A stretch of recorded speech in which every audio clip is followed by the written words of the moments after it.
আসসালামু আলাইকুম সবাইকে। আজকে আমি বাচ্চাদের জন্য একটি মজার নাস্তার রেসিপি নিয়ে তোমাদের সামনে হাজির হয়েছি। এই নাস্তাটি হবে স্বাস্থ্যসম্মত, পুষ্টিকর। এই নাস্তাটি বাচ্চাদের ওজন বৃদ্ধি করতে চমৎকারভাবে কাজ করবে, পাশাপাশি বাচ্চার রোগ প্রতিরোধ ক্ষমতা বৃদ্ধি এবং কোষ্ঠকাঠিন্য দূর করতে চমৎকারভাবে কাজ করবে। এই খাবারটি 7 মাস বয়সী শিশুদের থেকে শুরু করে 3 বছর বয়সী বাচ্চাদের জন্য অনেক উপকারী একটি খাবার, এবং এই খাবারটি সকাল বা বিকালে যে কোনো একবেলায় নাস্তা হিসেবে বাচ্চাদেরকে আমরা দিতে পারি। চলো রেসিপিটি শুরু করা যাক। তো প্রথমে আমি এখানে পরিমাণ মতো চিড়া নিয়ে নিয়েছি, এবং চিড়াটাকে আমি নর্মাল পানি দিয়ে ভালোভাবে ধুয়ে নিব। কারণ হচ্ছে চিড়াতে প্রচুর পরিমাণে ময়লা থাকে, তো এর জন্য বারবার ধুয়ে দেখতে হবে যে পর্যন্ত ময়লাটা পরিষ্কার না হয়। তো এখানে আমি একবার তোমাদেরকে ধুয়ে দেখাচ্ছি। আমি অনেকবার ধুয়ে নিয়েছি। চিড়াটা অনেকবার ধোয়ার কারণে এটা এমনি নরম হয়ে গিয়েছে, এটা হাত দিয়ে চটকানোর কোনো দরকার নেই। তো এ পর্যায়ে আমি একটি চুলায় প্যান বসিয়ে নিব, এবং এখানে আমি পরিমাণ মতো 1 চামচ ঘি নিয়ে নিয়েছি। পুষ্টিবিদদের মতে ঘিয়ে প্রচুর পরিমাণের স্বাস্থ্যকর ফ্যাট রয়েছে, যা বাচ্চার শারীরিক এবং মানসিক বিকাশে সহায়তা করে, এবং ঘি খাওয়ালে রোগ প্রতিরোধ ক্ষমতা বৃদ্ধি এবং হজম শক্তি বৃদ্ধি করতে অনেক সহায়তা করবে। এ পর্যায়ে আমি ঘিয়ের সাথে চিড়াটাকে 1 থেকে 2 মিনিটের মতো ভেজে নিব।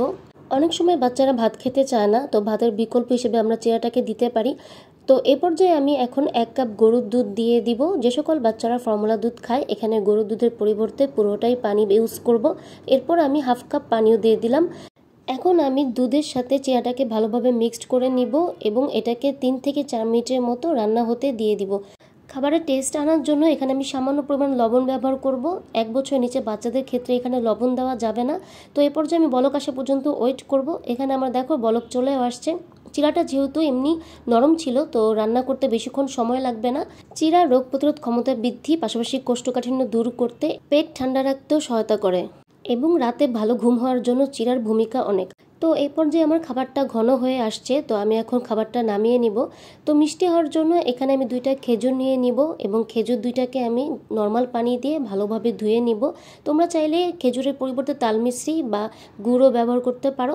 তো এ পর্যায়ে আমি এখানে খেজুরটা ভালোভাবে ধুয়ে নিয়েছি। এখন আমি ভিতরে বিচিটাকে ভালোভাবে ফেলে দিব, এবং কুসুম গরম পানি দিয়ে এটাকে প্রায় 5 মিনিটের মতো ভিজিয়ে নিব, যাতে করে খেজুরটা গলে যায় এবং ম্যাশ করতে ইজি হয়। তো আমার খেজুর প্রায় 5 মিনিটের মতো ভেজানো হয়ে গিয়েছে। এখন আমি এটাকে হাত দিয়ে ভালোভাবে পিউরি করে নিব। তো পিউরি করার সময় খেজুরের উপরের অংশটা ফেলে দিতে হবে, কারণ অনেক সময় বাচ্চাদের গলায় আটকে যেতে পারে, ছোট বাচ্চাদের ক্ষেত্রে। তো এরকম পিউরি করে নিব। চাইলে আর একটু পানি দিয়ে একটু পাতলা করেও নিতে পারো তোমরা। তো এ পর্যায়ে আমি এখানে 4 থেকে 5টা কিশমিশ নিয়ে নিয়েছি, এবং কিশমিশগুলোকে আমি ছোট ছোট টুকরো করে নিয়েছি। এ পর্যায়ে আমি একটি আপেল নিয়ে নিব। আপেলটাকে আমি 4 ভাগের 2 ভাগ নিয়েছি, এবং এটাকে একটি মেশিনে গ্রেট করে নিব। এটাকে সেদ্ধ করেও নিতে পারো তোমরা চাইলে। তো এখানে আমার গ্রেট করা হয়ে গিয়েছে। তো এই পর্যায়ে আমি খাবারটা বাটিতে ঢেলে নিব। আমি একটু খাবারটা ঘনই রেখেছি, কারণ হচ্ছে এখানে আমি আরও কিছু অ্যাড করব, তখন এটা এমনি একটু পাতলা হয়ে যাবে। তোমরা তোমাদের বাচ্চাদের চাহিদা অনুযায়ী ঘন পাতলা করে দুধ অ্যাড করে দিতে পারো সাথে। তো আমি এক এক করে দিয়ে দিলাম। প্রথমে আপেল দিয়ে দিলাম, এরপর কিশমিশ, এরপর যে আমি খেজুরটা পিউরি করে রেখেছিলাম সেটা এখানে দিয়ে দিব। তো দেওয়ার পরে আমি এখন সবগুলো উপকরণ একসাথে ভালোভাবে মিক্সড করে নিব।